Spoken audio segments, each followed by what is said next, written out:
You want to know about the war? Yeah, if you just tell me a little bit about where you were when the war started and how you got into the service. Yeah. A lot of it I've forgotten, but there's some of it that I can remember, but not all of it. Well, where were you living? Well, first of all, where were you born and where'd you grow up? I was born here in Iowa Falls and grew up here in Iowa Falls. Did you go to school here? Yeah. Did you go to high school? Yeah. And did you graduate? Yeah. What year did you graduate? 1933. Okay. And what were you doing when the war started? Yeah, what was I doing? Oh, I worked in a Ford garage. Okay. And were you drafted or did you join up? I drafted. Okay. And what branch of the service did you go into? Army. And was that in 42 or what?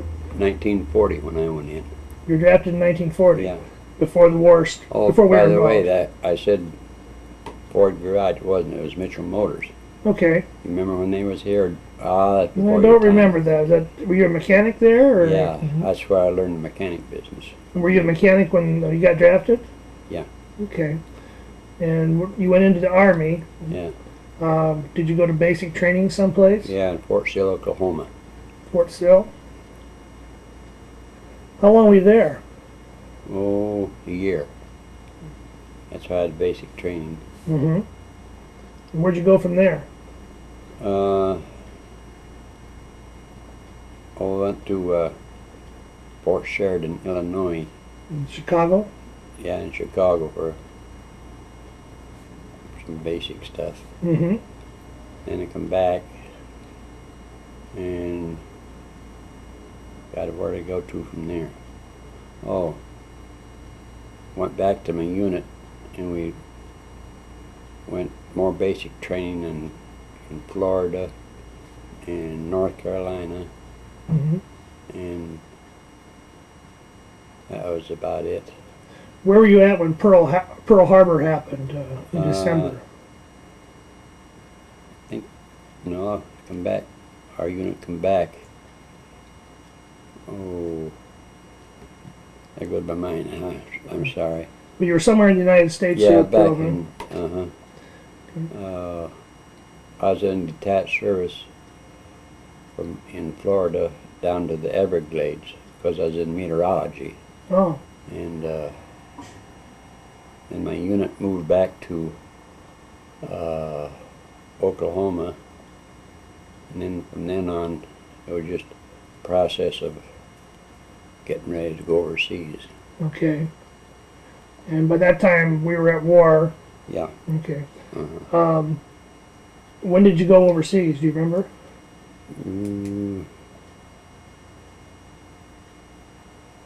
Oh boy, I just don't remember. But I went over in a British ship, and it was really crowded. Food was rotten. How long did it take you to get over there? About 11 days, because on account of the U-boats going around like that, we had to zigzag. It took about 11 days to get across. Did you see any U-boats on the way over? No. We were, our ship was boarded up on the sides, so we couldn't see nothing. Only the sky. And we couldn't look out the side or anything like that. Why was that? Why was it boarded up? Wartime. And did you go then to England, or where were you going to? Yeah, I went to, yeah, we landed in England, and no, Scotland. We landed in Scotland, and went by train to England. Always got prepared for going across the channels. For D-Day? Yeah, for D-Day. But it wasn't D-Day when we landed. The D-Day plus 11. Because we didn't have a beachhead. So there's no sense of artillery going over there until we got a beachhead. So you were in an artillery unit at that time? Or? Observation battalion. Okay. our job was to get density. See, as in meteorology, and we sent up balloons, different colored balloons for different, well, sunny days and cloudy days. Then we had candles hanging on the bottom of them at night with a Japanese lantern. That sounds strange, but it was a Japanese lantern. It had a little can about that tall. And we lit that and sent this balloon up and followed it with a theodolite. The theodolite didn't show pictures if you're looking at it. Right side up, everything was upside down, because on the balloon all the way after was a candle anyway. Or in the daytime, the balloon, we didn't care whether it was upside down or right side up. And we used different colored balloons for different cloudy days, sunny days, and at night to make a difference, we used candles. And what would the candles and the balloons tell you? They just tell you like the They wind told direction? wind velocity, the density in the air, because we had thermometers, a wet bulb and a dry bulb, and just swung them around like that and for a little bit, and then we read the temperature on both of them. And that had to do with the density in the air. So that's for artillery. We were close to the artillery all the time. I never thought of that the weather would make that much difference. It does. But I It bet makes it a lot does. of difference with the shells. Mm-hmm. I don't know why, but it did. So on D-Day plus 11, you went across the channel. Yeah. And where did you land at? You know? On the coast of France. Do you know which beach it was? Omaha. What did Omaha Beach look like there 11 days later? When we got there, it was, well, you could see the equipment that didn't make it ashore, like trucks, tanks. The bodies were all cleaned out, because there was a lot of bodies there, but they got that all cleaned up before we went across. But we saw all that other stuff, and all of our equipment was in boxes, and they were sealed with wax, so that if we did have to submerge, they wouldn't get damaged by the water.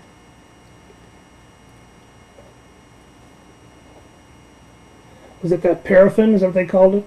Well, wax stuff? It was a wax, Mhm. paraffin. Yeah. And it was a liquid, so we just spread it on. Okay. So when you got to Omaha Beach, the bodies were gone, but there was a lot of equipment that was damaged. Or, Oh, yeah. And then was there any kind of resistance from the Germans yet there Well, at that point? We didn't, our unit itself didn't, because I guess you'd call it, we were more of a passive outfit. In other words, we didn't fire any guns or rifles or anything like that unless we were attacked. Mm-hmm. But we were with artillery all the time. They were right ahead of us. When you landed on the beach, were you landing equipment then? Oh, yeah. And was the artillery landing at the same time? I mean, were these like on wheels, or how'd that work? Oh, no, artillery was mostly tanks, Oh, okay.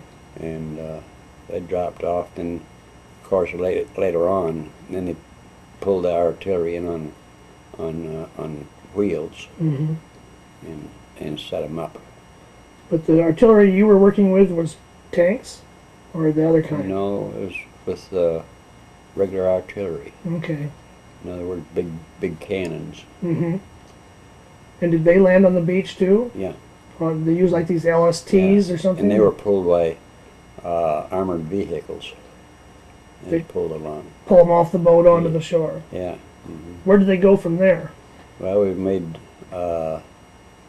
we just kept going into France, slow but sure. Mm-hmm. But we got through all right, into France. And from then on, it was just a battle day by day. You ran into some resistance then? Not much. Mm-hmm. Of course, those field artillery guns, they're big guns. they paved the way for us. Mm-hmm. But when we got to St. Lo, we were bogged down there for quite a while because the Germans had control of it. And then the Air Force came over and bombed the way out of the thing. I never seen so many airplanes in my life in the sky.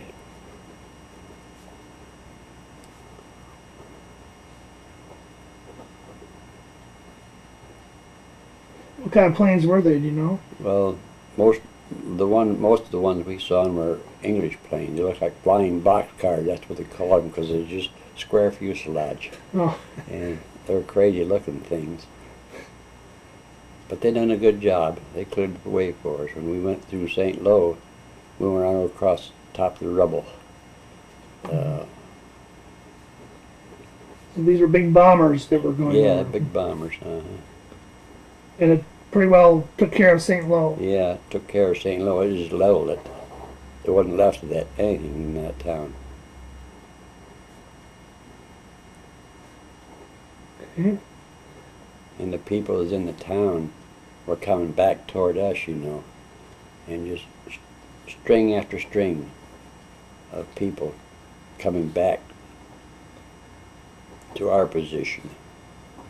Civilians? That was a terrible sight to see those people with kids, and had their belongings in anything that had wheels, and some of they were carrying.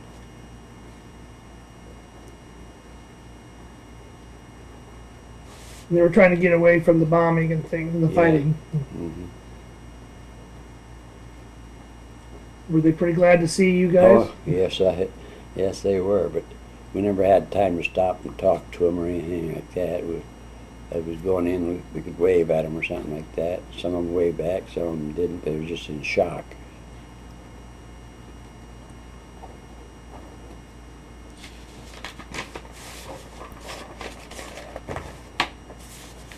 How long did it take you before you got across France? Was it several weeks? It Or? was quite some time, months, Mm-hmm. before we got across France and over toward the Rhine, Mm-hmm. Rhine River. I always hear about these hedgerows. Did you run into those Oh, at all? yes.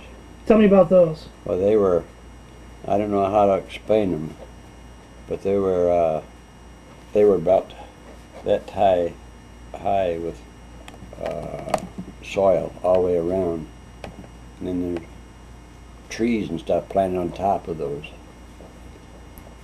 trees and brushes and stuff like that. For us to go through, we had to have blades on the tanks, and they come through and made a path through for us. Pretty tough to get through. Yes, it was. Were there Germans in those hedgerows too? Well, no. Not in Germany there wasn't anything, just in France. Were the Germans in the hedgerows in France Well, though, the soldiers? that I don't know. That I don't know. They probably were.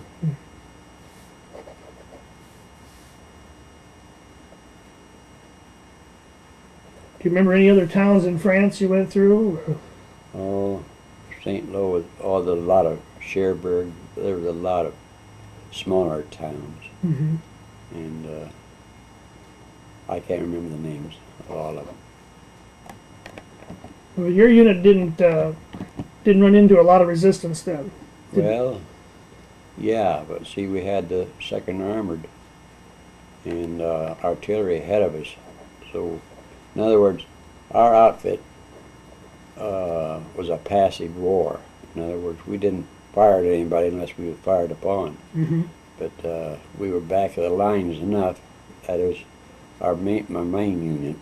But I was in meteorology, so I was right up pretty close to the artillery. Uh-huh. Because we had to send up balloons for density in the air and the speed and the wind direction, Mm-hmm. so that they could aim the guns right way. But my unit stayed back away from it. You said you didn't fire unless you were fired upon. Were you ever fired upon? You hear shells come over, I'll tell you that. How about planes? There were A planes? lot of planes. Any German planes though? No. Well, I saw quite a few German planes and the buzz bombs and that V2 rocket. You saw some of those? Yeah. Tell me about those. Oh, that V2, that didn't fly too far off the ground.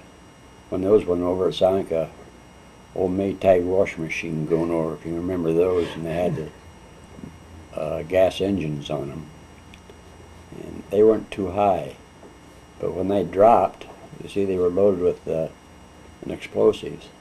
When they dropped, that's when they exploded and done a lot of damage. Some of them were shot. I've seen 2 of them shot down by our own artillery. But the V2, you couldn't touch that. That was a big rocket. That's one that headed toward England. Done a lot of damage in England, especially London. Did you see some of those too? Oh yeah. Yeah. Yeah.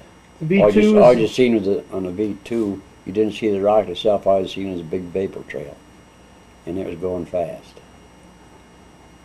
So the V2 usually was flying up high. And Yeah. the V1 was close to the ground. Right, they're close to the ground.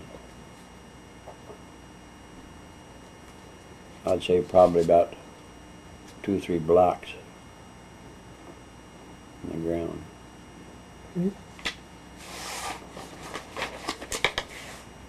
Yeah, like I'd say, I've forgotten a lot of that stuff. I'm taking some drugs and it's just altered my mind quite a bit. Well, it's been quite a while ago too, yeah, so I understand Well, that. 60 years, you know. Yeah. You forget a lot of that stuff. Sure, whatever you can remember. We don't expect you to remember everything. Yeah. Okay, well, anything else you remember about being in France and moving across France? Well, no, but the French, especially the women and the children, were very good to us. We took over their houses and bivouacked in those if we could, you know. And they got out, those people got out and we got in. But we took care of the places. When we left them, they were just as clean as they were when, because we weren't in there very long. But I'd done a lot of sleeping in foxholes. So that's something we had to dig for protection. How many times did you have to dig foxholes? Oh, A lot, huh? a lot. I can't remember the times. Those old shovels really got to work out. Wasn't very comfortable in there, was it? No. Were you able to sleep very good in those? Well, you're so fatigued, it didn't make any difference. You just dropped off to sleep. Because I put in my unit, I detached from the 8th, and I had 6 men under me. And we were working all hours of the day and the night. And we just took turns of running the instruments and sighting the blooms and sending information back to the battalion. And the battalion took it to the guns. Because those guns have to know how much moisture's in the air and the wind speed and all that kind of stuff. And that's what those blooms done.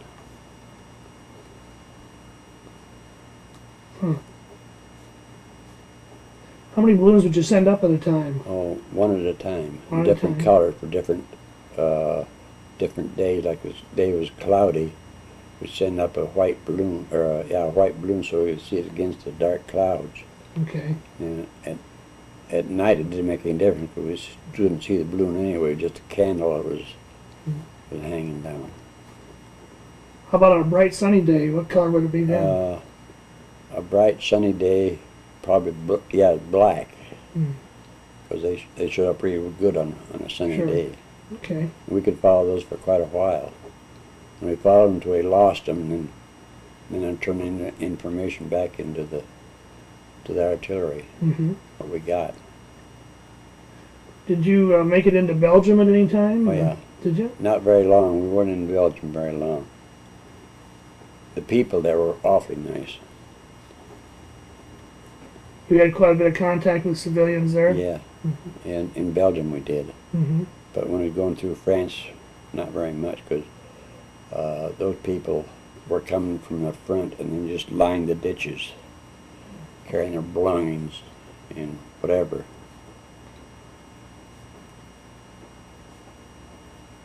It's a pathetic sight to see. All the people losing their places.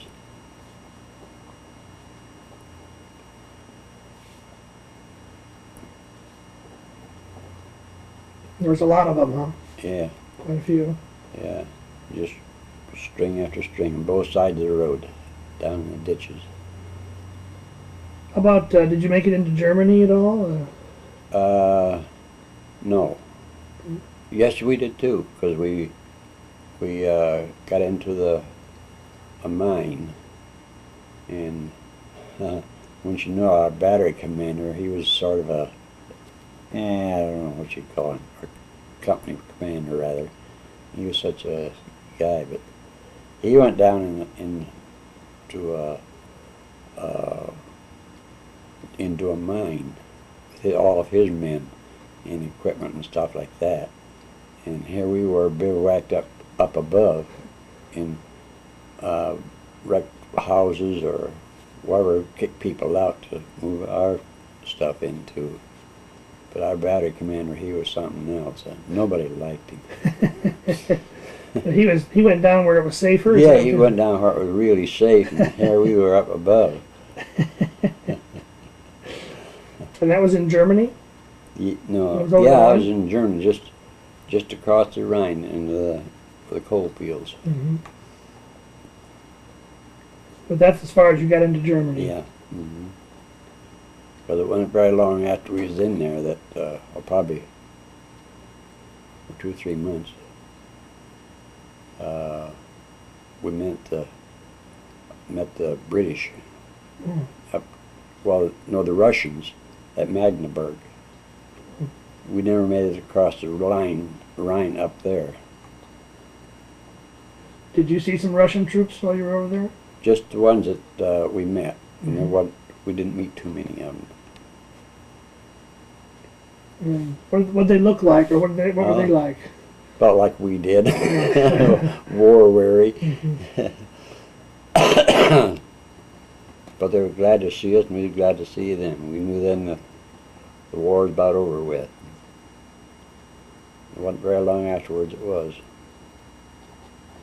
Where were you at when the war was over? Do you remember where you were at? In Magdeburg. In Magdeburg. And Yeah. where's that at? Is that Germany or Belgium? Or it must be That's Germany. That was in Magdeburg. Oh boy, I got my mind. Or Germany. It is in Germany. No, France. Oh, okay. Did you talk to any of the Russian soldiers very much? Or Didn't know nothing couldn't about speak the his language, yeah. We just shook hands and gave them cigarettes, to which they just loved. They always loved American stuff. We didn't see too many of them. We didn't meet them, well, we met them, but we wasn't with them very long. Then my unit was called back to regroup and that kind of stuff. Where'd you go from there then? Where'd you go Well, up to that? I forget now just where we went back to, but eventually we went back to France, Mm. back on the coast, Mm-hmm. and that's where we, and then went back over to England after the war was over with, and got any damn limey ships. And, no, I got on the Queen Elizabeth on the way back, Mhm. and you wouldn't know that was the same ship. We couldn't see anything out of anything those either, but the sky. Even though the war was over, Yeah. they still had all that They stuff on it. It had all that stuff on there. Yeah. Then you sailed back to where? To New York? Or Yeah, I went back to New York. and it took 11 days again? Or Huh? did it take as long going back? The same amount of time? I just don't remember. I don't think so, but I don't remember. Because they didn't have to zigzag. They just come right straight across, you know. Uh-huh. But going over had to zigzag, so it took a lot longer. And then were you discharged after that? Yeah, I went back to I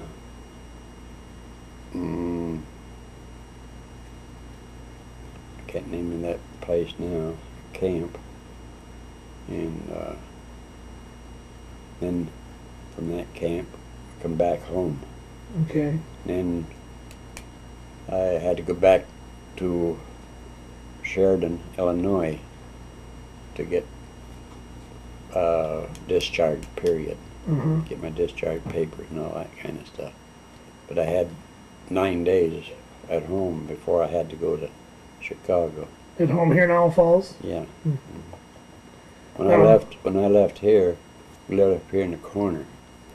And then when the war was over with and I come back home, they lived here. Your parents? Yeah, my parents and In this house? yeah. Are they pretty glad to see you? Oh yeah. I was glad to see them too. How long have you been gone? Pretty close to 5 years.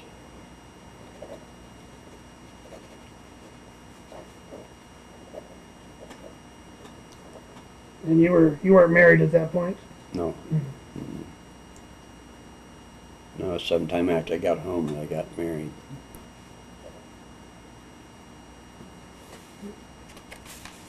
When you were over in Europe, though, you did carry a weapon. Oh yeah. What'd you carry? I carried a .45. See, I was a staff sergeant. Okay. It was a Colt .45. I only had to pull that out once. And that's when we down a foxhole and a German shell come in and hit our ammunition dump, and I thought it was the damn Germans coming up on us. Well, I come out of my foxhole with that .45 in my hand, waiting to shoot somebody.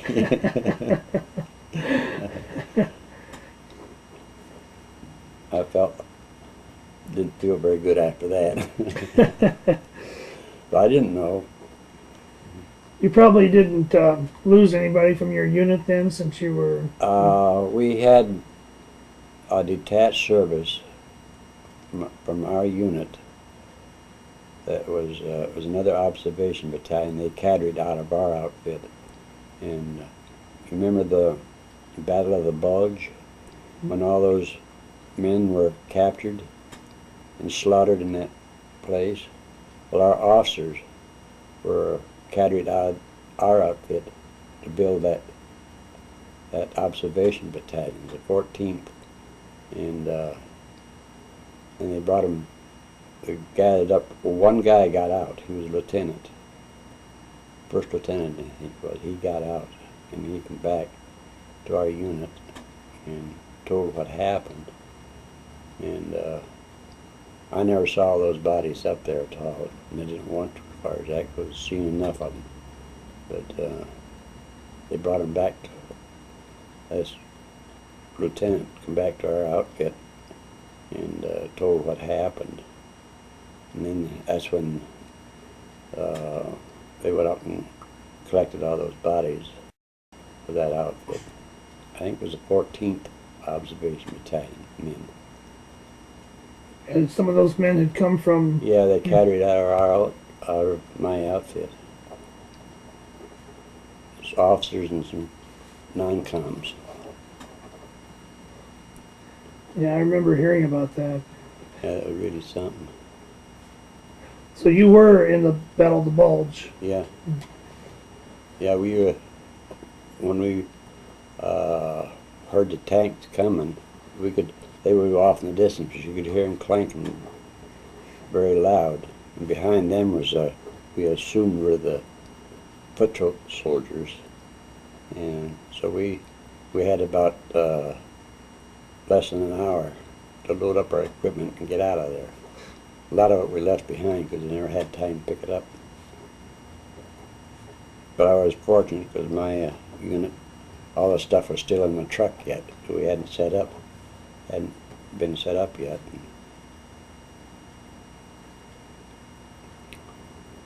So you had to leave there in a hurry. Oh, did we ever? Yeah. Yeah, you hear the rumble of those tanks coming up, you know something's going on. Where'd you go to? I forget now, but we fell back quite a ways. I can't remember now where we went back to, towns.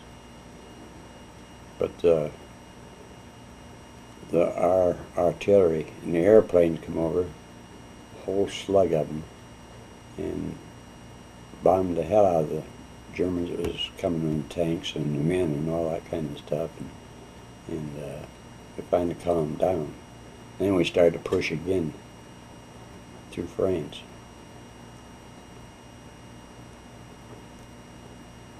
That was a scary deal.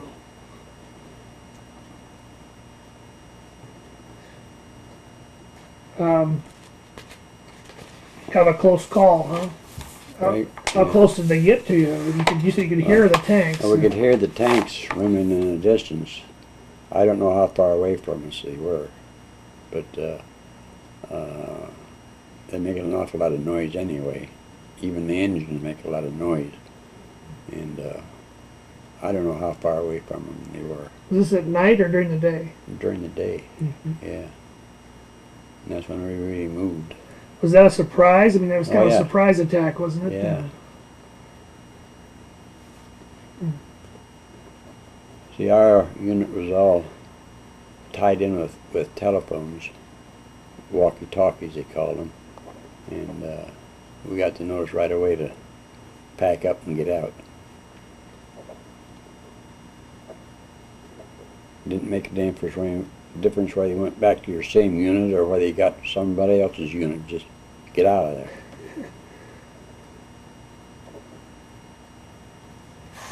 So a lot of stuff was left behind. Yeah.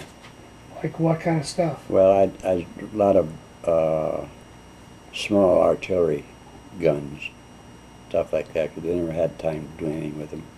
Didn't have time to destroy them or anything? Mm-mm. Just that fast. That bulge was a quick one. How long was it before you got back that far again? That I don't remember. I don't remember. But the airplanes come over from Britain and knocked the way out of them. And I never seen so many airplanes in my life. That's kind of what made the difference there, wasn't Yes, it? it did. The bombers. Yeah, well, the bomber made a world of difference. Saw a lot of dogfights between the British airplanes and German airplanes. A lot of dogfights. You know, plane drop out of the sky, you didn't know whether it was or whether it was a British or whether it was a German. And you were able to see that pretty clearly from the ground, huh? Yeah, but it was way up in the air. We could see it pretty clearly. We couldn't make out the brand of, or what it was English or what it was. Did you sometimes see them parachute out too, or didn't they have time I've to never, parachute? it's strange, I never saw a parachute drop. Never did. Because several planes dropped down. I don't know whether they were Germans or English, American, or what they were. A lot of planes dropped down, but they didn't have escape hatches staying like they do in the planes now. Mm-hmm. So you kind of had to go down with the ship sometimes. Yeah.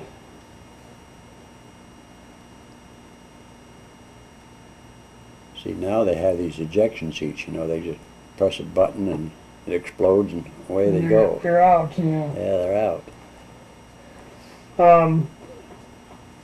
What else do you remember? Anything else about the bulge, Battle of the Bulge? No, only that it was hell. That was about it. It was scary. Anything else you remember about anything in France and leading up to the end of the war? Well, no. Only the French were very helpful to us, and they were awfully nice people. One thing I did see going through one of those French towns, you know, the girls would hobnob with the Germans. Well, after the war was about over with, the people in that town took and shaved the heads of those women, cut the hair off and then shaved their head just bald as a billiard ball.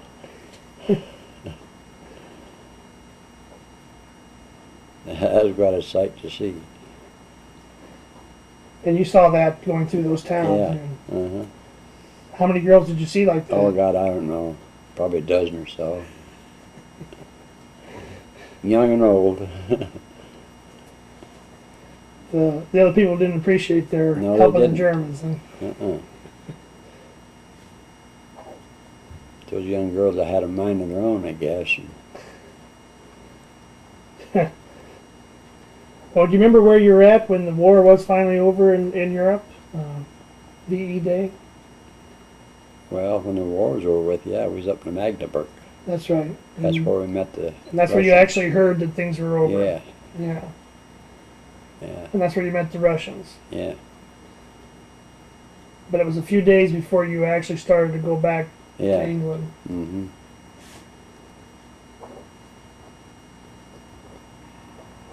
Okay. And then from England went, of course, we got on Elizabeth and came back out to the United States. How many troops were on the Queen Elizabeth with you? Do you have any Oh, I idea? had at least idea, but it was packed. Mm-hmm. We took turns of sleeping on the way over back, sleeping below deck and then above deck, below deck and above deck. And no bunks or anything like that. You just spread a blanket out on the deck if you was up above.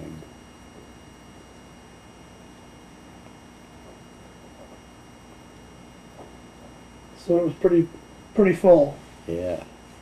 But that was an awful nice ship. That has sure done a good job. It wasn't, you know, you'd think it would go like this, but that thing was just as level as, Is that because it was so big and heavy? yeah, big and heavy, loaded down with all these troops, you know. Mm-hmm. And it was a very nice ship to come back on. Sounds like it.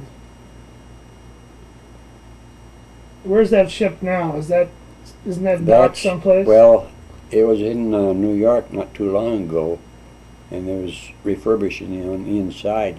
It's you still sailing though. isn't Yeah, it? it's still sailing now, and they got it all fixed up and it's just going back and forth again. Anything else that comes to mind when you think back on your experiences in the war?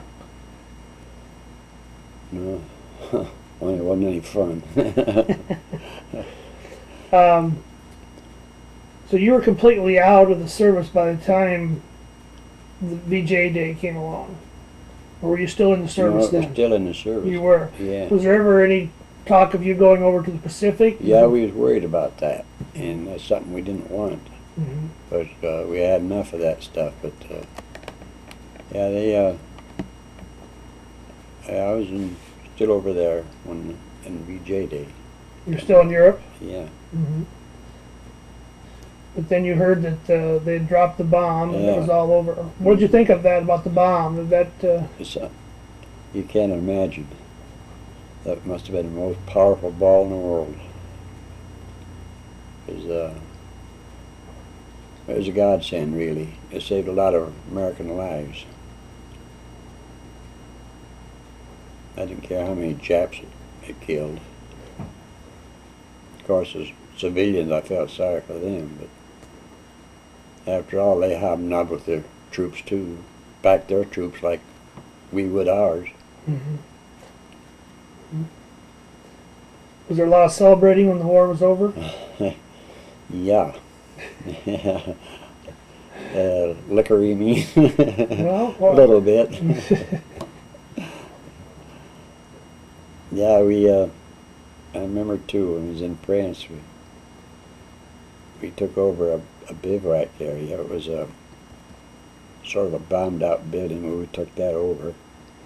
And the Germans had hid a couple of barrels of Calvados, which is a potent wine, very potent.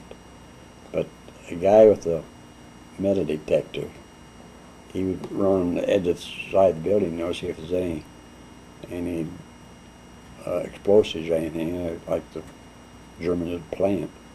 But he run across these, and it didn't sound right to him, so he got a steel rod and he poked it down the ground about a foot, and he heard a thump, thump, thump. So he got a bunch of guys with him, and he dug those 2 barrels of Calvados out. Boy, talk about a happy outfit.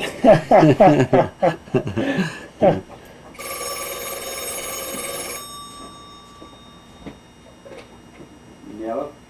Yeah. You have.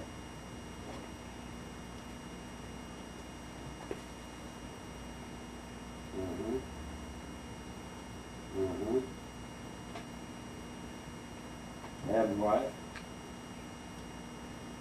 I don't want to get drunk. Yeah.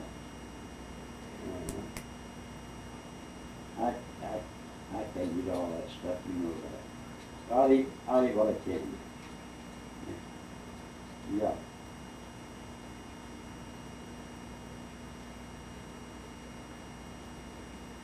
Yeah. Yeah, that's true too. What time? All right. No. Right. I'm not going to stick around that long, you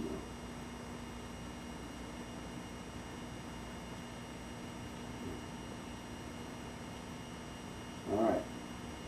Don't forget. Yeah, I'm talking to Jon right now.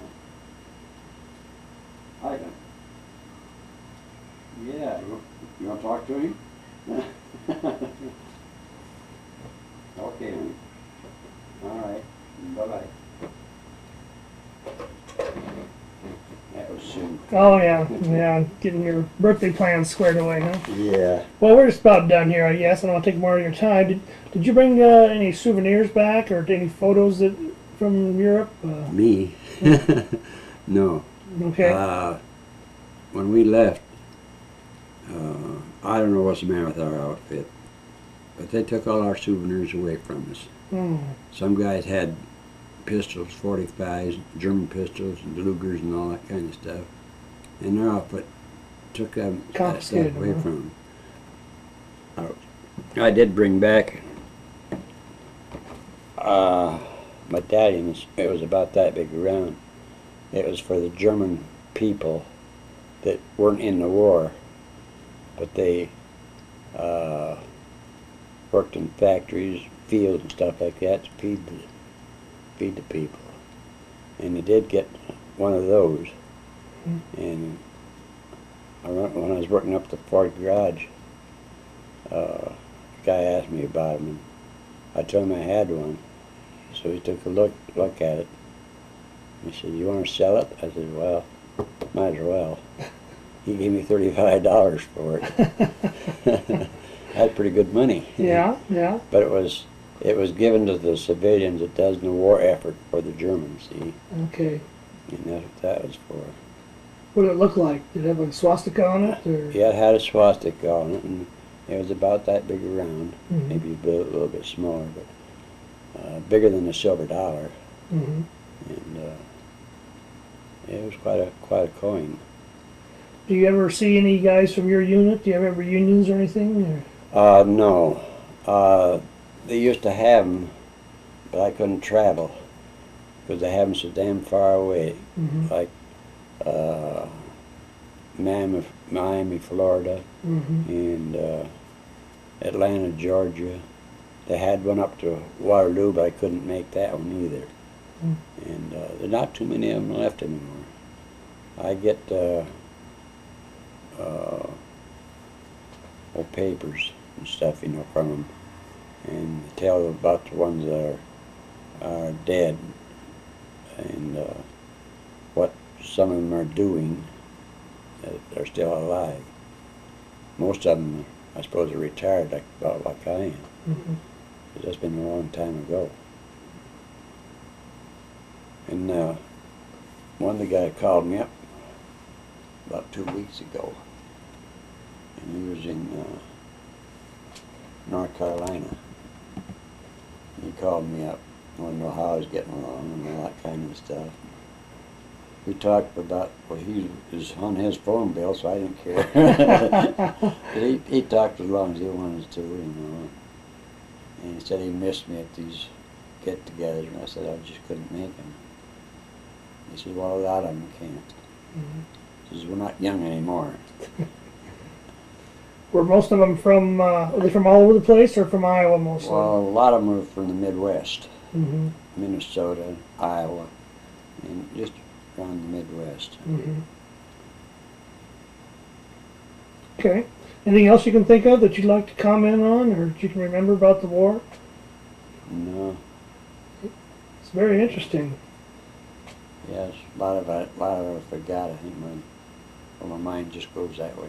Well, it's been a long time, but you have quite Been a a few long good things time. here, so.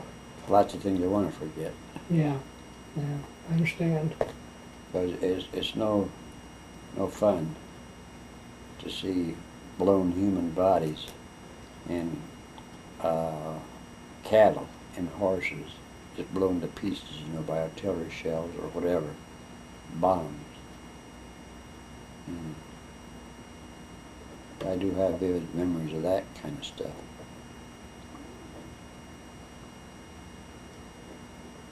But the best sight is to see the dead Germans.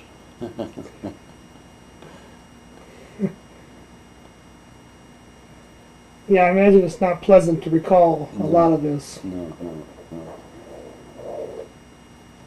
Okay, well, anything else that you can think of? Not that I can think of. Okay.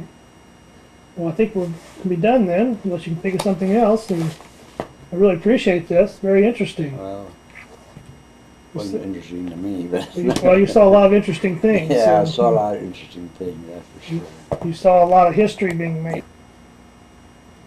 Prisoner of war camp, Oh, the Polacks, and talk about emancipated people. They were just walking skeletons, and we liberated them. And I don't know how many people there were there, but there were quite a few of them. And they were just walking skeletons, clothes hanging on them. Maybe you've seen it on TV, where they had tattered clothes and all that kind of stuff. It wasn't a very good, pleasant sight. and where was that at? That was in Germany. Germany had captured some Polacks, and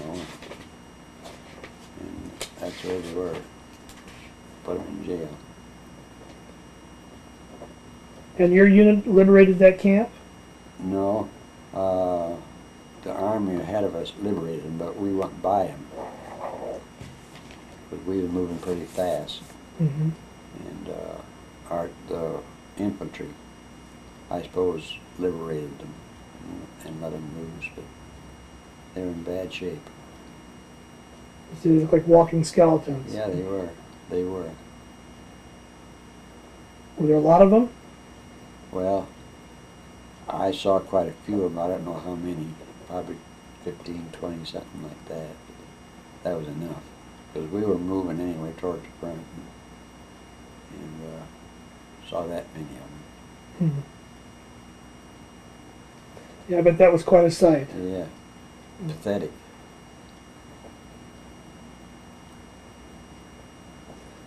Weren't any children there, though, were there? Didn't see any. These were mostly men that we saw. Wasn't any women. I think they were in separate compounds or something like that. But you saw the camp itself. You Yeah. drove by the camp Yeah. itself. What did the camp look like? Well, I couldn't tell you right offhand. We were moving pretty fast Mm-hmm. through this place.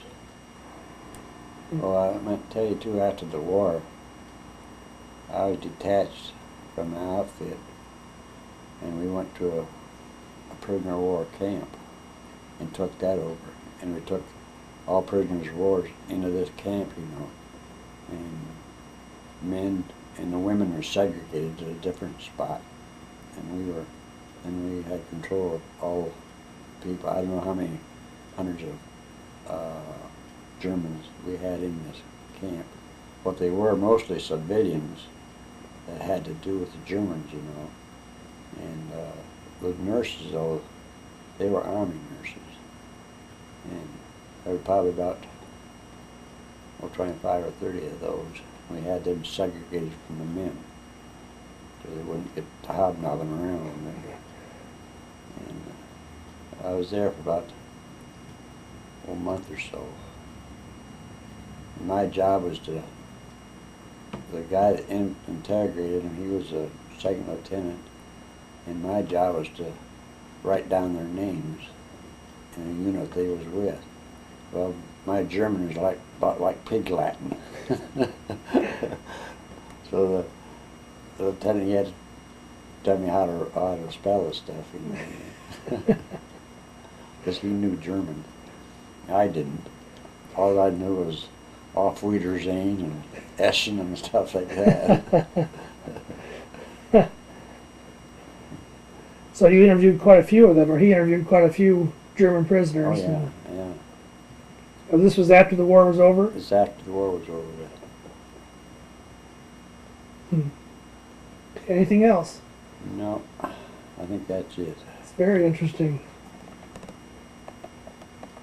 Yeah, that concentration camp, the Polish prisoners, Claire Galke over here had some stories like that too. Oh, did he? He drove by a camp and saw the prisoners walking around, and very similar to your description. Yeah, but see, mine probably the opposite. See, I had German prisoners. I think he saw French or something like that, or Belgium. But you said you saw some Polish people that were like skeletons. That was a concentration camp, though, wasn't it? Yeah, it was a concentration camp. Yeah, that's what he saw too. He said the same thing. They looked like walking skeletons. Yeah, they did. So, thank God I didn't see any kids. Yeah. I don't think they could have taken that. But you must know him. He's your neighbor, I know Claire. I've known him for years. Right across the street from each other. Yeah. And you have very similar experiences. Okay, well, thank you very much. Well, you're entirely welcome. Really appreciate it. I hope I helped you some. Very much, and I'm sorry I took up time on your 80th birthday. It's a special day. No problem. I'm alone today anyway.